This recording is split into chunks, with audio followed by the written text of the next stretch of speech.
When it comes to easy dinner, it does not get much easier than freezer meals, but one way to make freezer meals even easier is to do dump and go freezer to crock pot meals. So that is exactly what we are going to be sharing with you today. I just pulled this Mongolian beef freezer meal out of my freezer, and yes, we're going to be sharing with you in a little bit how to make this, how to get it assembled and into your freezer bag so that you can pull one out too. But I just pulled it out. As you can see, it's a super thin bag. So it's been out of the freezer for like, what would you say, like 4 or 5 minutes now? And it's already starting to be able to bend. I could go right now and put this in a sink of room temperature water, and in 15 minutes this would be ready to dump into my slow cooker. And so on a day like today where I forgot, can you believe even I forget to take a freezer meal out in the morning sometimes? Because sometimes I do. I do it too. Then I can still have dinner ready in time because it's about noon as we're filming this.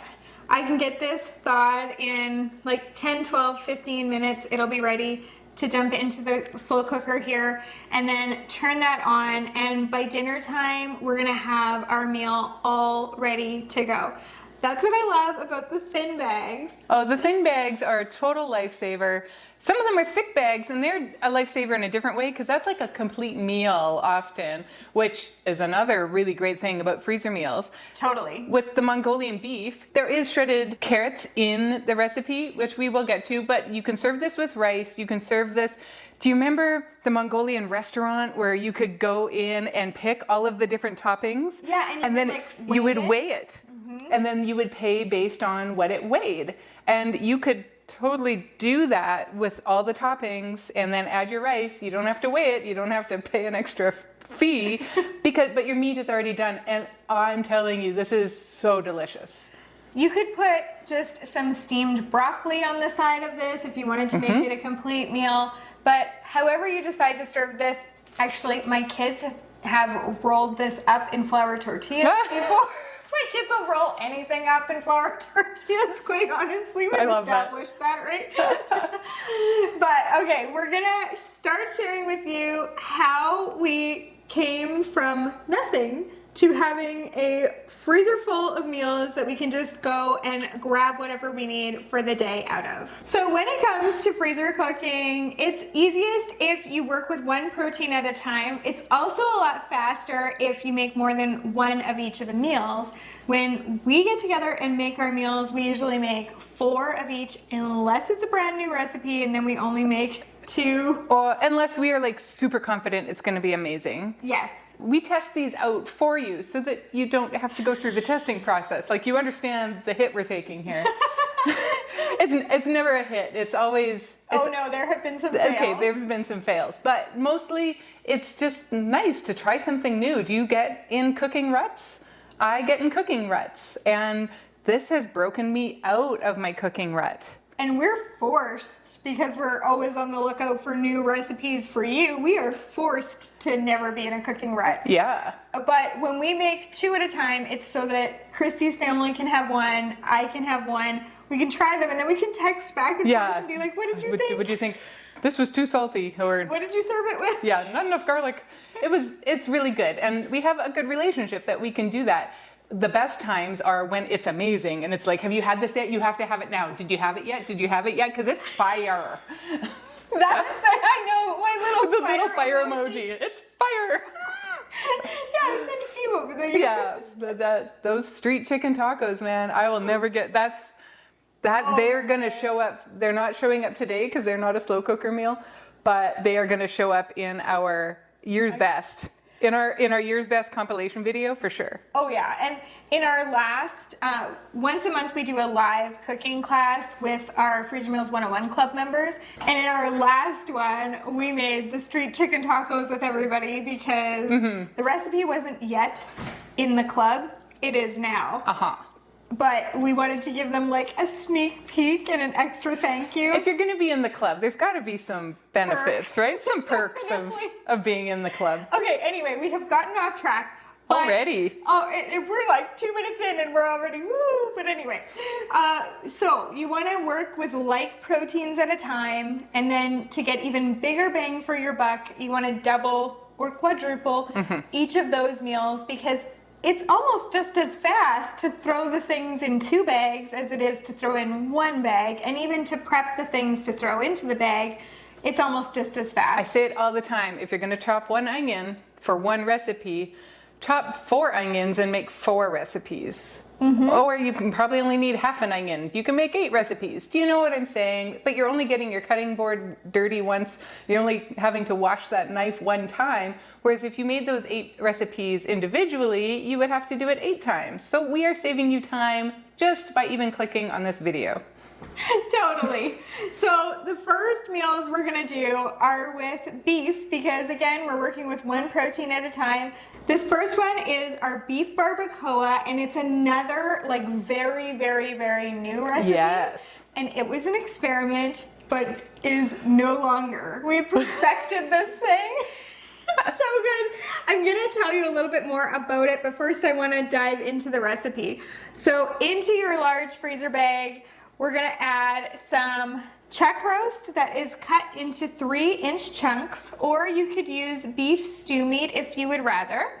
Then some diced onion, a can of chipotle chilies in adobo sauce, which will give you a nice kick. Some minced garlic, we just use ours from a jar to save extra time. Lime juice, cider vinegar, cumin, oregano, cloves, salt, pepper, 2 bay leaves, and a bit of beef broth.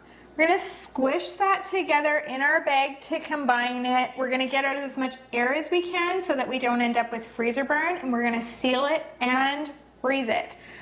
On the day you go to make this, this is just dump and go. So you just take it, thaw it, dump the contents into your slow cooker. You're gonna cook this on low for 8 to 9 hours, or on high for 4 to 5 hours. You're gonna shred this. We're gonna serve this over rice, flour tortillas, salad, or tortilla chips. If you want, you can throw some cilantro on there. Now I have to tell you about this meal. I made this for my family, and I texted Christy immediately. Because it was a winner. It was fire. Fire. Like, my family was like... Cartwheels. Seriously. I'm like, her neighbor and we could hear them cheering. It was just like they were going wild over this. And the smell, like I knew that we had hit pay dirt with this recipe just from the smell. So I knew that Christy had to try it, and we had only made 1 of these. Yes. I don't remember why. I guess because it was such an experiment. Maybe. But we'd only made 1, and so I was like, okay, Christy, you absolutely have to have this. Are you home? I wasn't home. I'm gonna take the stroller, walk it over to you, and she was out of town. We were gone. Just for 1 night, but so then it was like the next day you were gonna pick it up, and it took me a happened, while. and, yeah. So you froze it. I ended up freezing it because yes, the raw meat was already frozen, but because I had cooked it in between, it's totally safe to put it back in the freezer. So I did not want this to go bad, because I was having to like fend my family away so from that I could try it. So I froze it and then got it to her. And what's your verdict? Our family also, fireworks. Yeah, we really, really, really enjoyed it. Now, there is some heat in this that you might not be expecting, but it wasn't like blow the top of your head off heat. It was weren't sweating. We weren't sweating. It was a nice heat, and it was just so good. We had ours with rice. We did not wrap it in a tortilla. You totally could have. And if you did find it to be a bit too spicy, you could mix in some sour cream with it. It would be super easy to do that. It is perfect.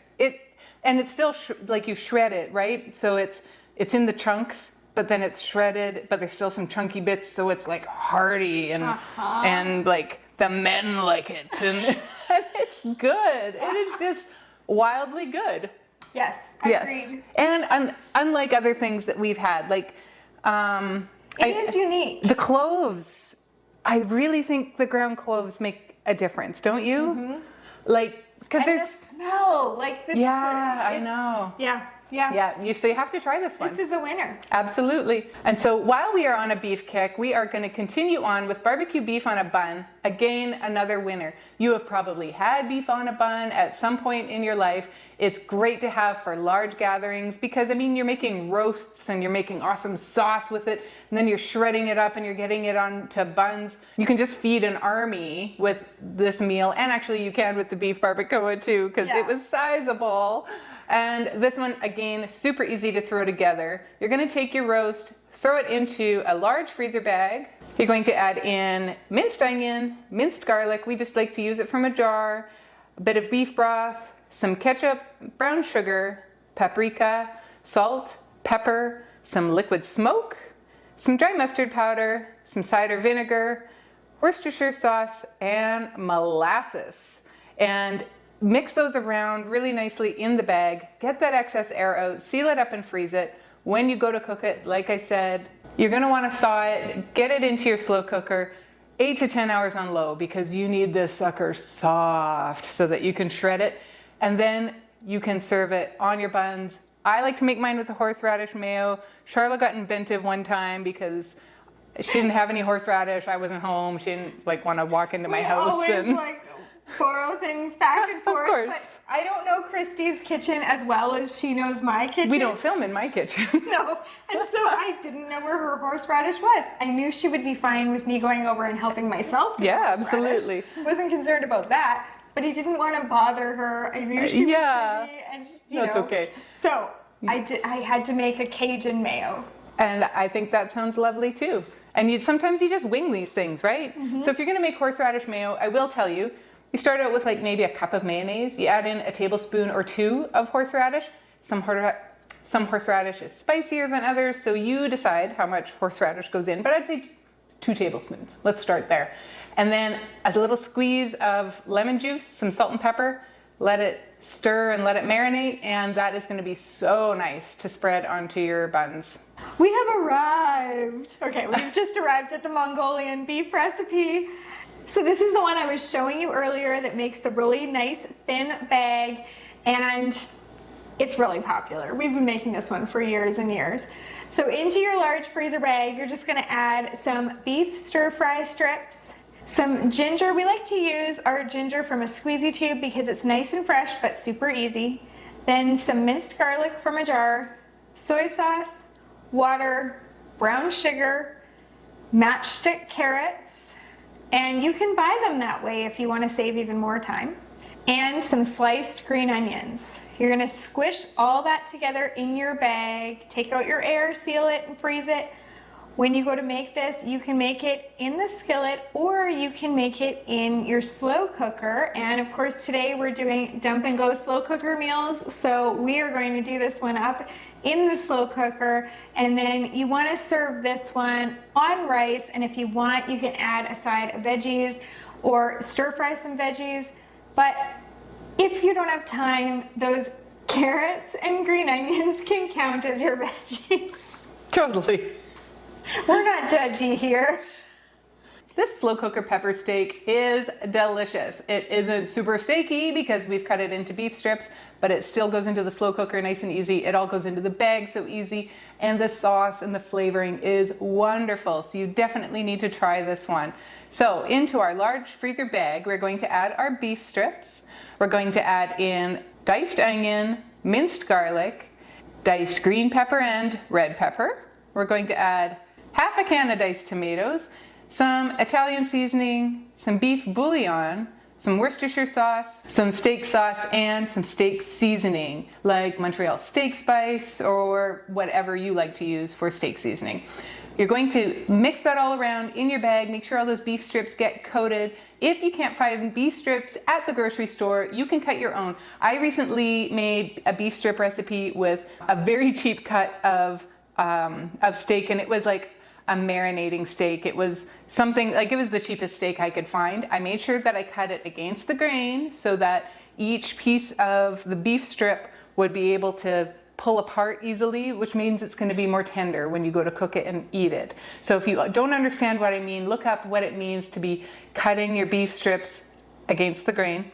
And I didn't even end up using that recipe in a slow cooker. I did it in a stir fry, and it was so super tender because I took the extra time to cut the beef right. So you can do this. Sometimes the beef strips are a little more expensive, so there's a just less expensive way to do it. Once you go to cook this, you're going to thaw it, you're going to put it in your slow cooker on low for 4 to 6 hours.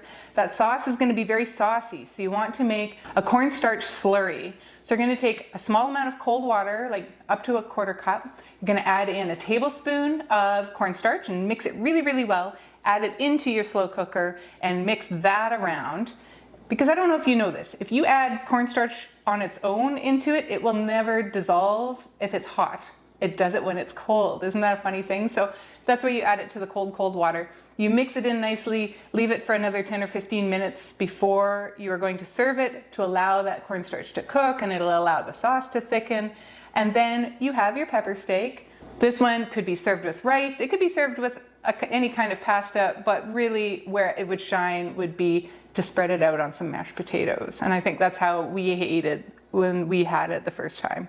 And we probably had ours on rice because our family is more of a rice and pasta family, and Christy's family is more of a potato family. Definitely a potato family. Actually, I'm not sure if you know, but raw potatoes don't actually freeze well.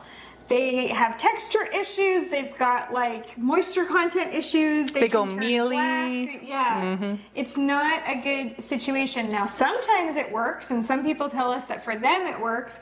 But we have had bad experiences, and we've heard about bad experiences, seen pictures about them turning black. So for us, we never have raw potatoes in any of our freezer meal recipes, but we do sometimes work with frozen potatoes, so hash browns, tater tots, that kind of thing.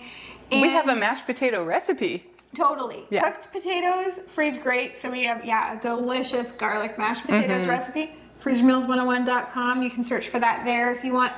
And I have recently decided that I'm going to experiment with some freezer meal recipes using hash browns in lieu of potatoes.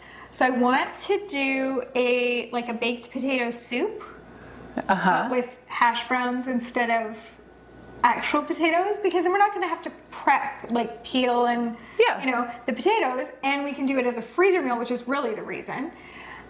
We'll just see. I have 2 recipes that I'm going to experiment with. If it works for those 2, it sort of opens the door for us on a whole bunch of new recipes. And then even our family would start eating potatoes more. So we'll see. We will see. If you want to do something with potatoes and freeze it, even if you parboil them, which it takes 20 minutes to cook a potato if you cooked it for 10. And let it thaw, and then threw that into your stew or your soup or your dish, whatever you were making, or whatever Charlotte has planned coming for us. You could totally do that, and it would do better than if you put it in raw. That's all.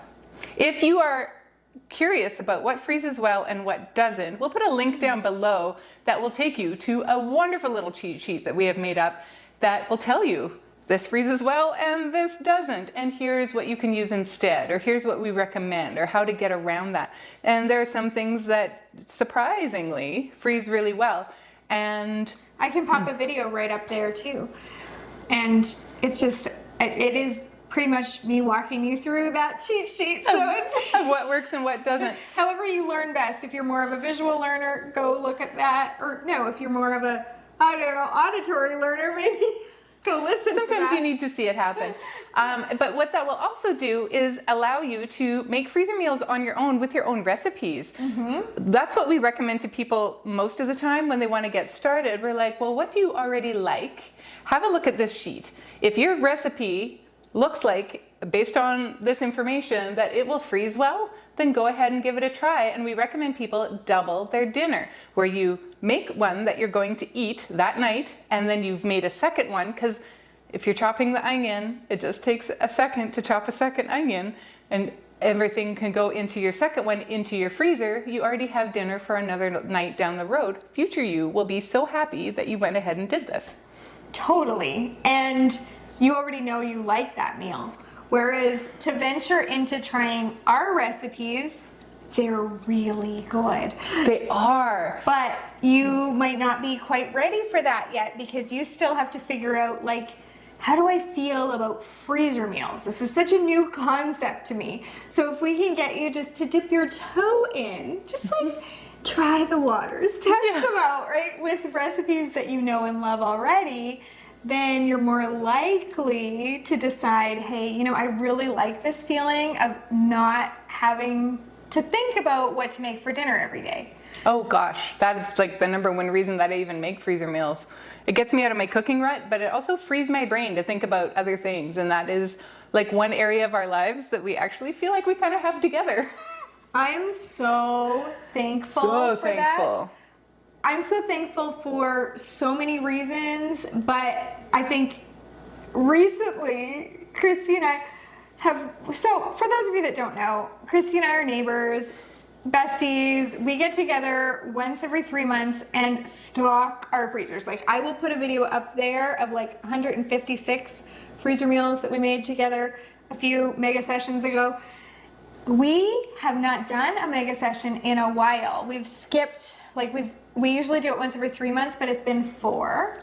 Gosh, we are running low in our freezers and getting nervous. We're getting down to the bottom of the barrel. I haven't been dreaming about it yet. But now we're eating freezer meals that like my family doesn't always super love. And I'm just kind of like, I've sort of eaten mine in order in general, other than like sometimes you're having company or something and you'll pull one kind of from the middle or the bottom of the stack. But for the most part, I have just sort of eaten down and you know, until the rows are like getting empty and then completely empty and then we're on to the next shelf. But this time I am down to, I have a salmon. I've got this Mongolian beef that we're gonna have for the You have a salmon left? I'm a little jealous. I do. It's, yeah. All our salmon's gone. I have a shrimp. I have 2 shrimps. I have a Cajun shrimp skewer left. Yep. And I have the shrimp saganaki left from like forever ago. I do have a meatball recipe left. I would trade you the shrimp saganaki for the meatball. I'm sure you would. Let's make a deal. So we do sometimes barter freezer meals back and forth. Not sometimes. We do often barter freezer meals back and forth. Okay, so speaking of meatballs, and no, I didn't even segue into that on purpose, but our next recipes are meatballs, and often we do have 2 or 3 homemade meatball recipes, but often because we're trying to save time, and this is like a dump and go video, so we are definitely on the time saving here. Often we will use the pre-cooked frozen Costco meatballs, giant bag, and just make a whole bunch of meals at once because you've got that out anyway.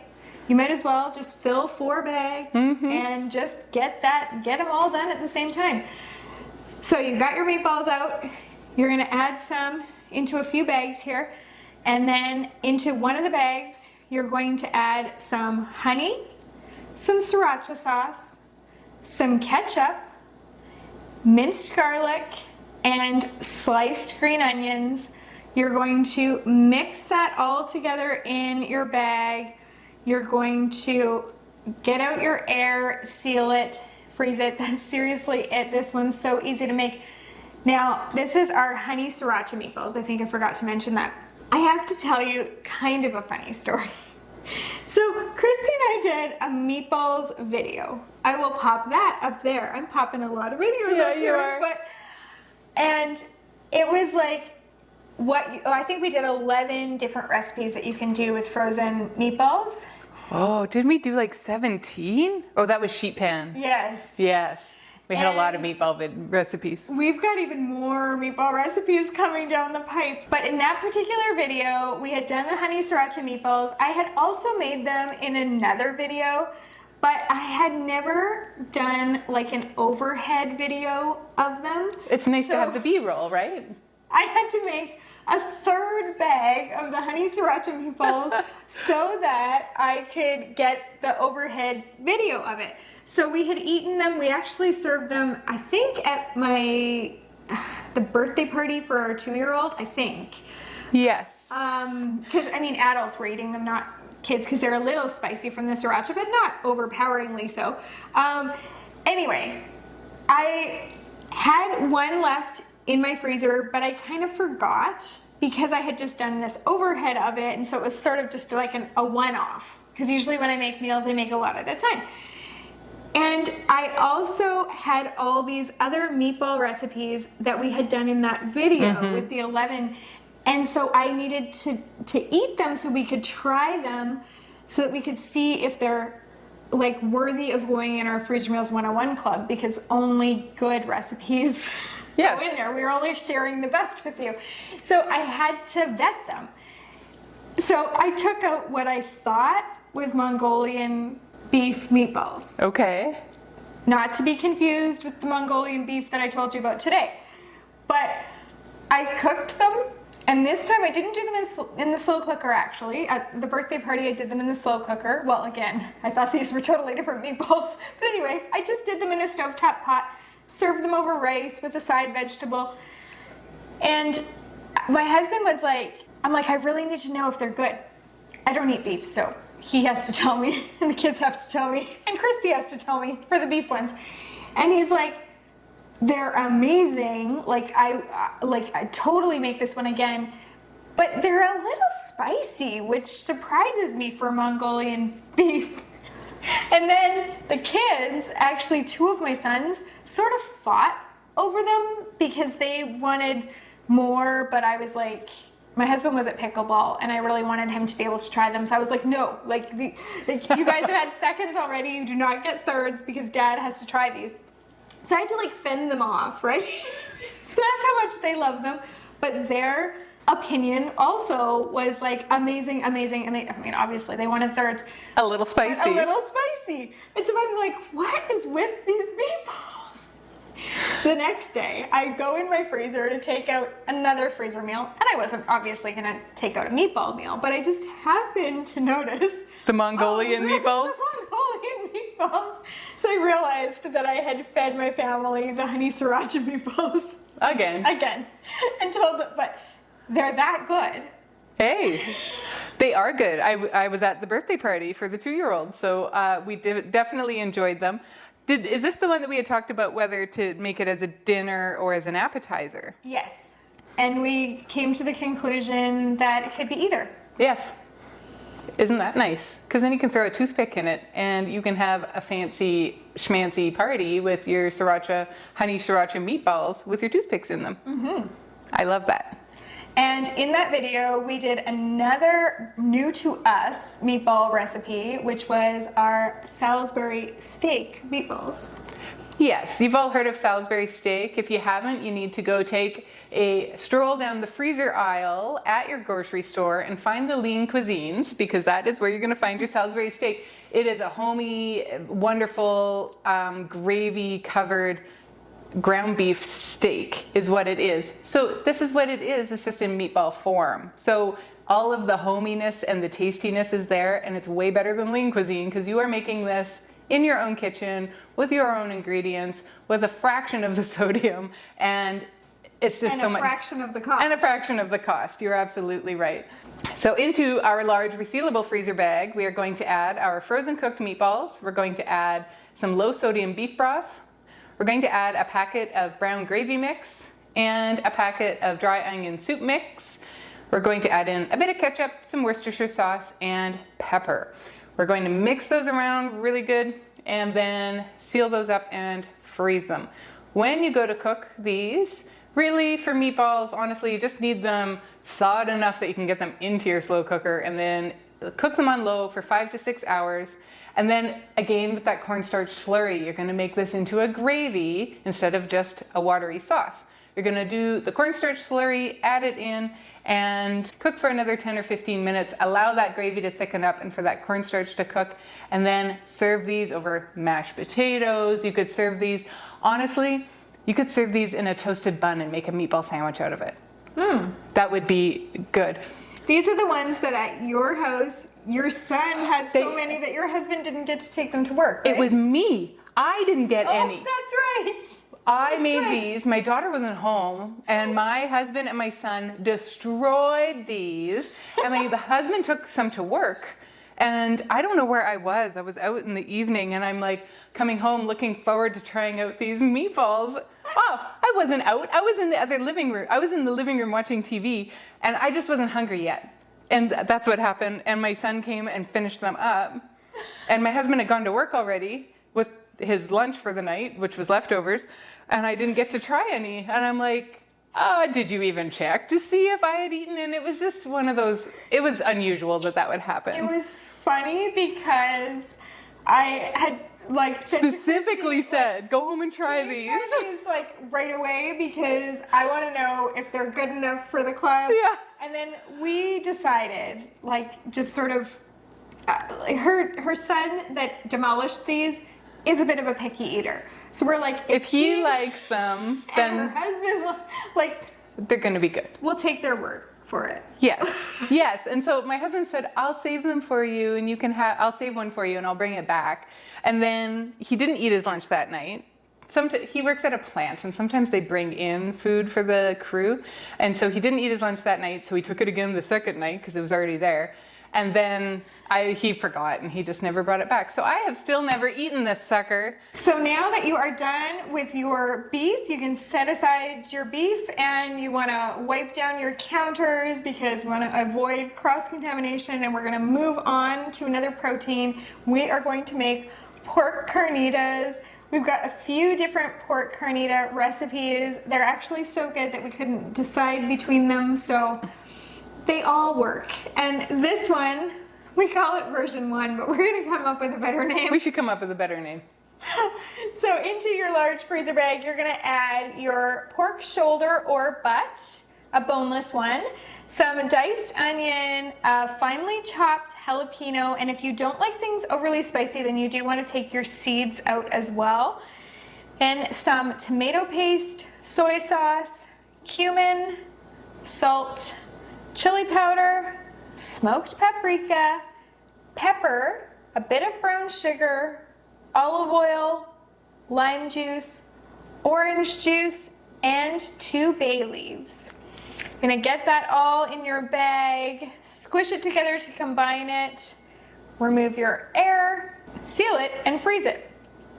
You can do this one in the Instant Pot or in your slow cooker. You're just going to cook this on low for 7 hours, shred it.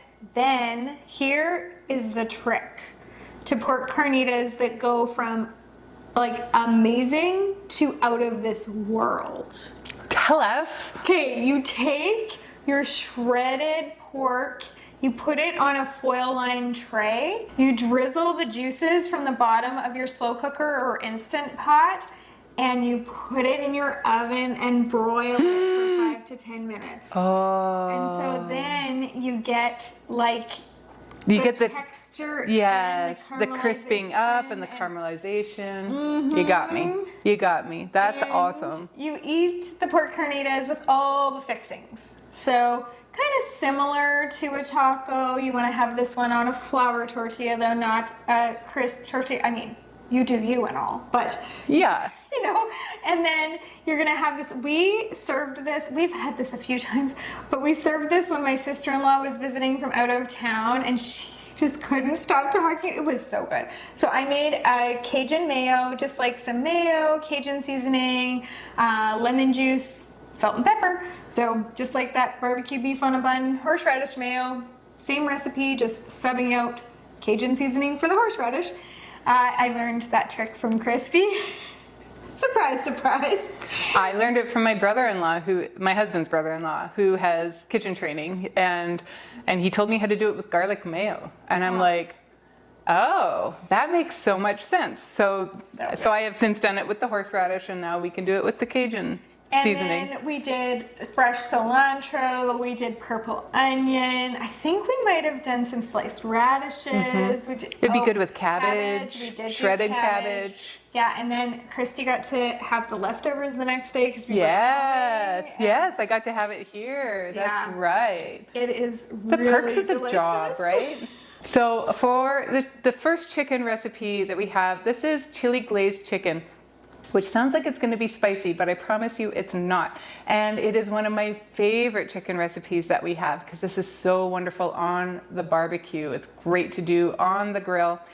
Into our bag, we're going to add 3 to 5 chicken breasts, or we actually prefer to do it with boneless, skinless chicken thighs. We're going to add in right into the bag some chili powder, cumin, a bit of balsamic vinegar, some liquid honey, and a little bit of chicken broth. We're going to mix that around and allow that to marinate, seal it up, get it into your freezer. When you take it out and thaw it, that's when it really marinates. It's going to get right into that chicken. And I just, like I said, I love to do this one on the grill. You can do it in the oven, 350 for about 50 minutes. You could do this in your slow cooker. I love it on the grill, or you could even do it in the skillet if it's winter and you can't get outside to go use your barbecue. I just love this one. We also have a honey garlic chicken that we make with the thighs. Those two pair really nicely together. So if I'm having, a group of people over and one bag isn't gonna feed us all, I'll pull out a second bag, and that's often the one I'll pick if I have both at the same time. They just complement each other really nicely, and then you can sit there and decide, well, which one's better? And they're both so good, it's hard to know.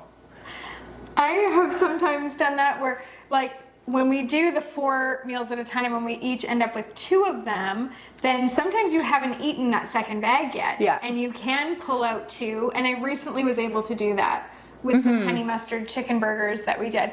But sometimes you only have 1 bag left, or you did only end up with 1 bag because it was a new recipe. Yeah. And so then you have to pull out a different And hope freezer that meal. they go together. I know. I will often do like a salmon and a chicken. Oh, that's a good idea. Yeah. Because then it's, you've got 2 different proteins and then your vegetables, your sides or whatever. Yeah. Yes, and lots of times, especially with the chili glazed chicken, almost any of the salmons that we have would pair nicely with that. Yeah. It really, and we actually have a lot of salmon recipes. We do. We have almost 400 recipes in our club. Did you know that? We have a lot of recipes, and we have vetted every single one of them, and they would not be in there if they weren't absolutely delicious. And if you've watched our videos long enough, then you've seen some of the fails, so you know that we are telling the truth when we say that they do not all make it in. That's true. But we're also telling the truth when we tell you that freezer meals can be restaurant quality. We have done a video of fancy schmancy restaurant food that are actually freezer meals. It was an old one, but still, the food's still good, and we still look forward to those meals. You can go check out my 1986 oak kitchen in that. Oh, it is an old one. This next one is baked Italian chicken, because you've got your chicken out anyway, so you're just gonna add some boneless, skinless chicken breasts or chicken thighs into a freezer bag. Then you're gonna add some Italian seasoning, a little bit of brown sugar, some sliced mushrooms, diced zucchini, onion, and either pasta sauce or our red sauce. You can get the red sauce recipe in the club. And then you're just gonna squish all of this together in the bag to combine it, seal it, of course, and freeze it. Now, the thing that I love about this recipe is that you dump it in the slow cooker, but you've already got your vegetables, because you've got your sliced mushrooms, you've got your zucchini, you've got your tomato sauce, you've got your onion. So all you need to do for this when it's done is serve it with, it goes really beautifully on pasta, because there is enough sauce in here that it can be your pasta sauce, but yet you've got your protein with the chicken. So I love this one because it's almost the full meal. All you're needing to do is cook up that pasta. Plus, it does have some color in there, so It is healthy, and it's got great flavor too. This next recipe is a great one for this time of year because it is cheesy cauliflower soup. It's wonderful for fall. It's a nice summer soup, but it's a great winter soup because of all the cheese and the goodness in it. It's hearty. It is hearty, and it is delicious. We are going to add our frozen cauliflower florets into a large freezer bag. You can totally do this with fresh as well if you want. And we're going to add in 3 cups of shredded cheddar cheese, a chopped onion, some minced garlic, a good chunk of butter, some heavy cream, quite a bit, some cubed up cream cheese, and some vegetable broth or chicken broth, whatever you prefer. We're gonna add a little bit of salt and pepper and mix that all up in our bag, seal it up and freeze it. On the day that you go to cook this, you're gonna allow it to thaw, you're gonna get it into your slow cooker, and you are gonna cook it on low for 4 hours or on high for 3 hours. And once it's cooked, then you want to take an immersion blender and get it in there and smooth it out. Or you can actually transfer it into a blender and do that and then return it to the pot if you like. This also is a nice one for the Instant Pot. You can do it in 20 minutes. And you want to top this one, think of like a nice potato soup where you're sprinkling some chopped green onions, some cooked and crumbled bacon, maybe a little bit more cheddar cheese on top. Wow, this is a beautiful dish. It's pretty, it's flavorful, it's rich and homey, and just a very easy dump and go. Totally is. And if you want to make this vegetarian, you can use imitation bacon bits on the day of serving and just make sure you use vegetable broth, and it's still super hearty and it's still going to have all of those same great flavors. This is just, yeah, for me, this is like a fall soup. Like, it just is really, really good. So I thought it would be fun just to show you like how easy it actually is to get one of your freezer bags that you just dumped all the ingredients into and like dump that into your crock pot. So I'm actually gonna take this Mongolian beef that I showed you earlier, and we're literally just going to go Ta-da! doo-doo-doo. And sometimes you have to give it a bit of a shake to get all of the things out of there. And just like that, we have our beautiful meal already cooking, and well, it will be cooking after I plug it in. And then in just a few hours, dinner will be totally ready, other than me having to cook some rice. And honestly, my kids are old enough that they can cook their own rice. Or they can't cook their own, but my kids are old enough that they know how to cook rice. You could go have a nap. Yeah, I don't. You should go have a nap. Let them cook go rice. Have a nap. I've been up since 5:20. Toddlers are fun. Thank you for watching. Thank you for being here on this freezer meal journey. We really do hope that you will give this a try for yourself. Check out the links below. We've got the recipe links, but we also have links to the Freezer Meals 101 Club, where it does your shopping list, your prep list, your printable labels, and we have that awesome monthly live cooking class where you can cook along with us and ask us questions as you go. It's a lot more fun to do it together. That's why we do it together. Yeah, it's totally make freezer meals with a friend. And you can also find links for our free What Freezes Well cheat sheet and all kinds of other great things. So check out the video description below. Thank you again, and happy cooking.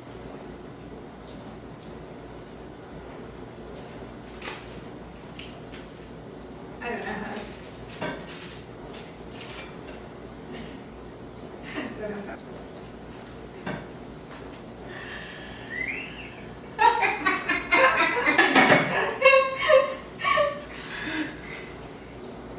We love our slow cooker. Let's look longingly at it.